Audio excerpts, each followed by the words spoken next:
On this edition of Native Report, we visit a small town art gallery to attend a one artist, one time only exhibit. We attend the WEWIN honoring luncheon. There's only one sovereignty. And we interview Shakopee Mdewakanton Sioux Community Chairman Stanley Krooks. We also learn something new about Indian country and hear from our elders on this Native Report. Production of Native Report is made possible by grants from the Shakopee Mdewakanton Sioux Community, the Mille Lacs Band of Ojibwe, and the Blandon Foundation.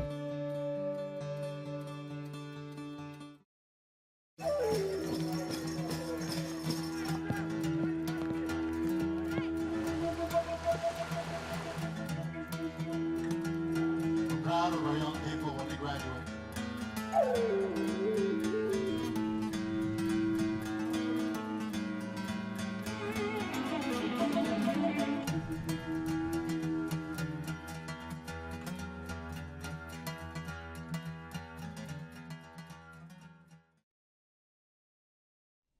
Welcome to the premiere episode of our 8th season of Native Report. I'm Stacy Thunder.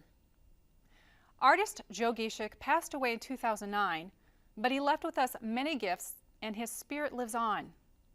An exclusive showing of a select number of his paintings was held at the Edge Center for the Arts in Big Fort, Minnesota. Several of these paintings have never been seen before in public.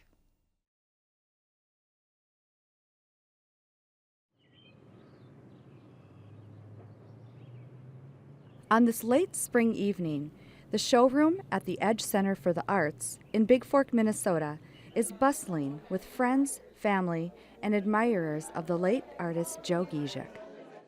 It really made me cry to see all these paintings here. You know, I'm really glad that we're able to put this show on and pay this tribute to him. This is the 3rd year memorial for him, and it's like seeing long lost relatives. I keep looking at the Feeding of the Spirit because he painted that one in 1999, and I remember him painting that painting, and you know, I remember the friend, the man that bought the painting, and I remember the making of the prints, you know, and the opening for the print, and taking these prints to shows in Arizona and New Mexico and Indiana, and you know, the reactions and responses, the way it touched people's lives. A lot of people would buy this painting saying they just lost someone close to them, and they would look at the Feeding of the Spirit and they would tear up, and they wanted to have it because it helped them. So it's a very powerful painting, and to see the original painting again it's a powerful experience. The exhibit, titled Journeys, is a one-artist show featuring a rare selection of several paintings and sketches, many from private collections presented in a chronological format. Well, this is a collection of Joe Gishik paintings. They are all from private collectors who have graciously shared their treasures with us at the Edge Center. This group has never been shown together. Several have never even been seen in public. I'm extremely pleased that people feel the same way about the paintings that I do and that Leanne does and all of his friends do. So it's great affirmation of what we're doing here tonight. The way that the curator Karen arranged them is like kind of chronological, and so it starts out with the early painting and the second painting, the one of the chief, and you know, Joe only used the pipe in that painting. He painted the pipe. He had a commitment he made not to use the pipe or medicine bundles in his paintings. And so the next painting, the revision, has him holding the branch. And then the owner of that painting was our friend Mike Grossman, and he wrote, you know, the history of that. So to see that and the coming together of all these people, old friends are here, his relatives are here, his son is here, one of his 2 sons, his grandson is here. I think it's beautiful. I love it. I'm only seeing the paintings that Leanne has of my dad's work, and just seeing them all here, just speechless. The feeling of the spirit that gets me all the time. The first time seeing it, I just loved it. Joe used earth tone colors in paintings that are full of symbolism. The circle represents the Creator. The single wisp of smoke represents communication between the earthly plane and the spirit world. He's visualizing, he's outwardly portraying his internal feelings towards the culture and the spirituality that he had as far as attaining his spirituality through the ceremonies that he went through. And but one of the things he doesn't do is portray any of the icons, the sacred icons that you use in the ceremonies. His greatest contribution is his body of work. It takes great courage, and he was a man of great courage. I mean, you have to find time to do the work, and you have to have the inspiration to do the work and to sit down and get it done. I mean, it's just, I mean, with his in his style, I mean, it's quiet strength. I mean, Patrick DeJarle, Frank Big Bear, Jim Denemy, Carl Gauboy. I mean, there's a lot of color in those, and a lot of strength in those paintings and those people's works. But he's utilizing a very limited palette, and the strength is there, and it's overwhelming. He was an incredible artist. Looking at her husband's works of art brings back memories of Joe for Leanne. Like when I look at the Peaceful Warrior, he painted that shortly before he had heart surgery, and it was in the winter, and the man that wanted that, he wanted a painting of a warrior, and he didn't specify what kind of image other than a warrior, and Joe painted the Peaceful Warrior, and he was the peaceful warrior. So I feel that he didn't paint it as a self-portrait, but it really is a self-portrait. Everybody's come back together, and like the welcoming painting, he painted it for his friends and relatives, you know, and so it's very healing. It's very healing. We say his spirit lives on, but we can feel it when we're with these paintings.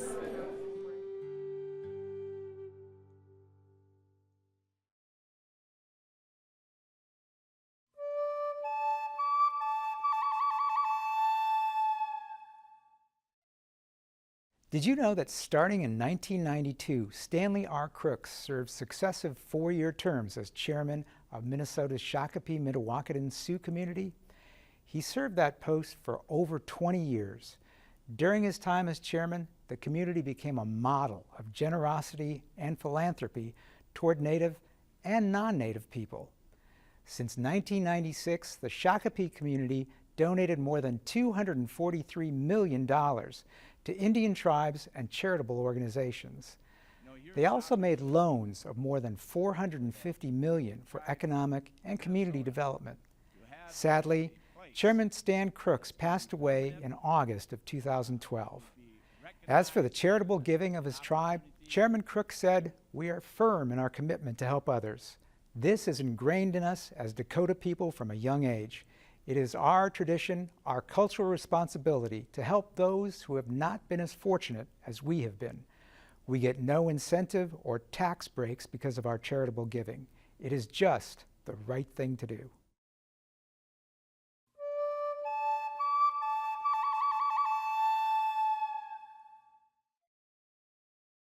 Next, we attend an honoring luncheon at the annual Women Empowering Women for Indian Nations Conference that honored women for their dedication, hard work, and contributions to Native communities.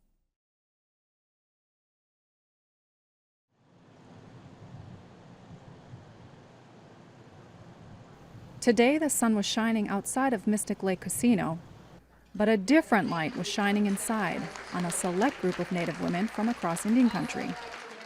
The mission and the goal of the organization, Women Empowering Women for Indian Nations, was to to be able to provide some education, some networking, and being able to find those women that are out there in the communities that want to aspire to be a public servant, to be a leader in their communities. And we wanted to bring them together to share their success stories, or maybe some other opportunities that there might be out there for them. And a lot of times as women, we always push someone else in front of us, because as caregivers, we don't necessarily want that attention on us. We want to be able to promote that other individual. But we also, it's part of our responsibilities to showcase, to celebrate the successes of other women.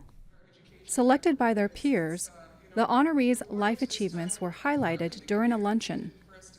Activist, environmentalist, and Green Party nominee for Vice President, Winona LeDuc received recognition for her work with Honor the Earth and the White Earth Land Recovery Project. Well, we're the ones who have this shot of being here, doing the right thing for all our relatives, whether they have hands and paws or wings or roots. We're the ones that are here. And what a great privilege to be born to this time. And it is challenging. You know, I think you all know that. I guess we wouldn't be here if it wasn't challenging, you know, and if we weren't a little bit tough.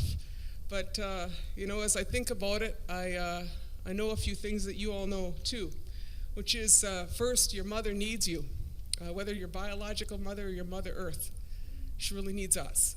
You know, she needs us to be the principled people that the Creator intended for us to be, not to be something that shifted into something else. She needs us to be the people who have those values, that understand our responsibilities to Mother Earth, really, seriously. Others receiving recognition included former U.S. Assistant Secretary of the Interior Ada Deer and the late Eloise Cobell, lead plaintiff in the groundbreaking litigation Cobell versus Salazar, challenging the United States' mismanagement of trust funds. Cecilia Firethunder accepted the award for Eloise. For Eloise to take on the federal government, and she put her heart, mind, body, and spirit into this work, and she won. And we say she won, it's because she put all of that energy into it on our behalf. And for that, you know, we're going to be grateful forever and ever. So it's about showing Indian women what Indian women have done. And above all, I want Indian men to see that Indian women can and have and will continue to make a difference in our tribal community, that we're in this as a partnership, not either or. Honoree Margot Gray Proctor, a role model in the business world and an inspiration, gives credit to her parents. The reason I do what I do is, like my son said, my mother and father. This honor, of course it goes to the Creator, first and foremost, but it also goes to my parents. One of the things they taught my brothers and sisters is to eliminate the word can't. I can't. Anything that had to do with a negative like that, we weren't even allowed to say in the house. If we did, it came down to being I would say, every bit of an hour conversation of why you just limited yourself. It's just so important to pay it forward and to be an example, because I know that's how my parents were. We were talking about who my influencers were, and my aunts, and especially my mother and father, were great influences. One of the more poignant moments of the honoring luncheon was when Arlene Weyas, founder of the Mille Lacs Community Healing Project, received her recognition. Arlene's son was the victim of violence. I accept this award on behalf of all our members, all our founding members, Rose, Carmen, Dee Dee. We always met on Monday night, and those meetings were very meaningful to me, to us, and it was a healing. It was my healing, and we remembered our teaching from my mother. My mother always talked to us about how family is very important. When my son went missing, just days before that, we were talking about his life, about what he wanted to do. He wanted to get off the reservation. He wanted to go find a job. He wanted to do different things. And the the night before I had seen him last, I said, you know, I interviewed for this housing director job. I don't know how I'm going to do. I don't know. Well, he says, Mom, I know you're going to get it. And I thought about that later. I was just like, when he told me that, I'm like, oh, that's my son just saying that I believe in you. I didn't think about it really at the time, but when he did talk about, after he passed and we had found him and reflections later, I thought, you know, my son really believed in me and this is what I'm going to do. It's part of our culture to cope and manage, to continue in grief. Grief is one of many emotions that we know how to be a part of, you know, embrace grief. A loss is part of our culture. So we've had many losses, and there are ways to get into and get beyond your grieving. An elder told me that we were placed on this earth as a Anishinaabe. And so with that, we have responsibility. And how you assume and practice and take care of that responsibility is through education. It's that cultural education. It is the formal education, and it also is that education of hard knocks. We learn from our mistakes. And don't be afraid to trip and fall maybe, because you can pick yourself up and you can always move forward.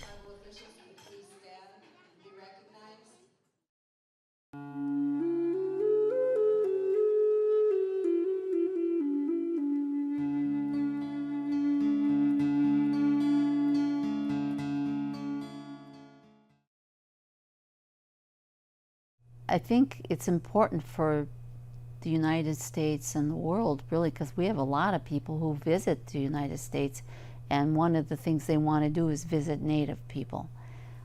So I guess I'd like people to write their own stories, our tribal people, to really look at their histories and also to share with other people the stories and histories, and that we're still here because we are Stockbridge-Munsee Mohegan people, and people think Mohegan people are dead and that they're no longer around, but we are still here in Wisconsin.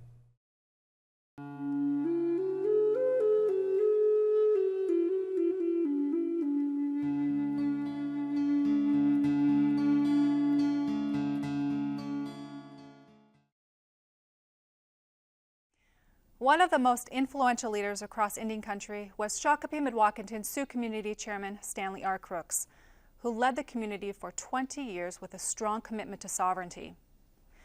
Chairman Krooks passed away in August 2012. Not one to typically grant interviews, and just weeks before he passed on, I had the honor to sit with him and talk about what he held dear: the people, the future, and how sovereignty is important to both.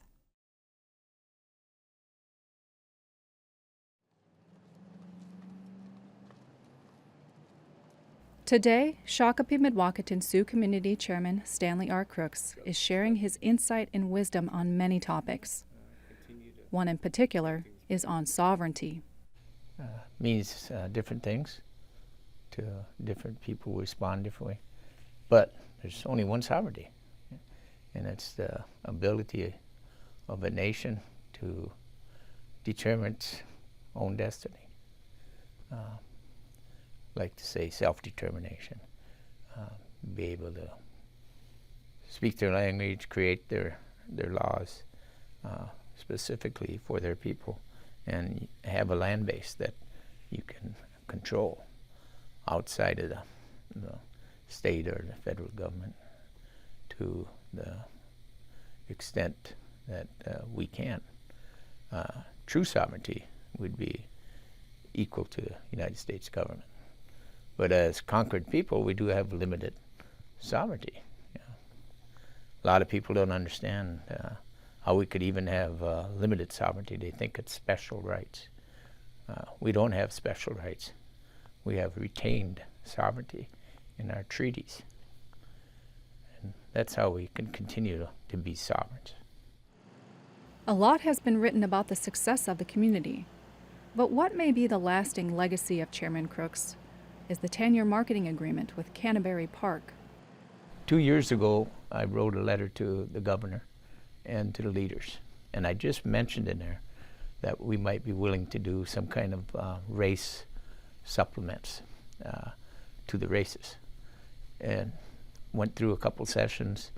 And then curiously this year, I got word from Prairie Island that the governor and the speaker were anxious if I would speak with Canterbury and see if we could come to some kind of agreement or deal.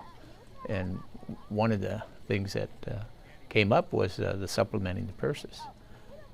I have to admit, supplementing the purses versus providing the kind of money over 10 years was not exactly what I had in mind. You know, I think Ed Stevenson did a good job of explaining to myself that, you know, this is the way it would work best to ensure that Racino comes off the table. And it does amount to about $80 million, but it's over 10 years. Some people say, what do you get out of it? Well, great cross-marketing opportunity. And that's up to both of us to make that work. But there lies the opportunity to enhance both our bottom lines, I guess, by providing them providing better races, and us getting more people in. Why now? Yeah, why now? I think it's just the opportunity came up. Why didn't we do this before? Because a lot of people say, oh, you could have done this deal a long time ago. Yeah, probably could have. But that isn't what was going on. We had this adversity issue of us and them, which I found really wasn't the Sampsons, but it's all the supporters and those that really want a Racino that were pushing that. So I thought, well, here's an opportunity to really put that to rest, and we should do it. We certainly could get more, but it's up to us in our marketing and what we do. So that's a challenge. You know, we can take what we get, or we can really go out and get creative and do some good creative marketing, and we'll enhance our revenues. So I look at it as that opportunity. So it gives us benefit doing the cross-marketing, obviously. It puts to rest the Racino. They won't be pursuing it. Kind of takes that off the table, and that helps all of us, including the other 10 tribes in Minnesota. The agreement comes at a time when the U.S.-Dakota War of 1862, a conflict that ended with the hanging of 38 Dakota men, is being commemorated by many organizations in the state, one being the Minnesota Historical Society. Now, I've heard, I'm sorry I haven't had a chance to go down there and see it. Now, I am going to try to get down there before it closes, but I've heard some comments on it, and it's pretty much what you see written or talked about. History is pretty much one-sided, even though they try to say it's balanced. It's all about the atrocities of the war. Now, I'm glad to see they speak a little bit about the corruption and taking land and not fulfilling the treaties as part of the cause, but they can't get past the massacre, the atrocities against women and children. But they both did it. The soldiers did it, the citizen soldiers did it just as badly. The military did it when they pursued us for 2 years, trying to exterminate us, actually.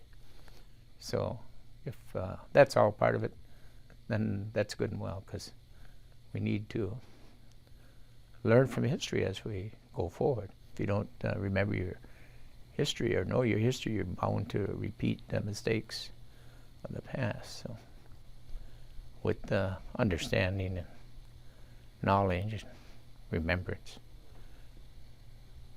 then healing should come with that. Where do you go from here?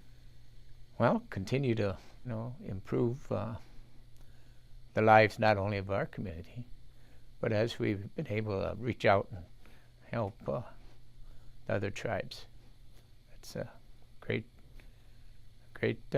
feeling of accomplishment, and certainly want to continue that. We're one with the earth, and we need to maintain that going forward. And our children need to be taught, understand that. So we'll always be Indian people.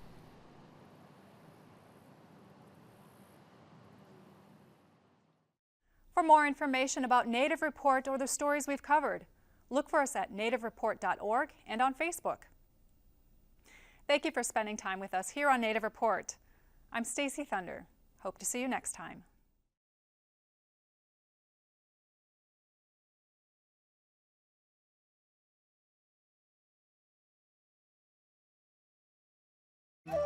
Stacy Thunder is a member of and legal counsel for the Red Leg Nation, and Tad Johnson is a member of the Boys Fort Band of Chippewa and is chair for the American Indian Studies Department on the campus of the University of Minnesota Duluth.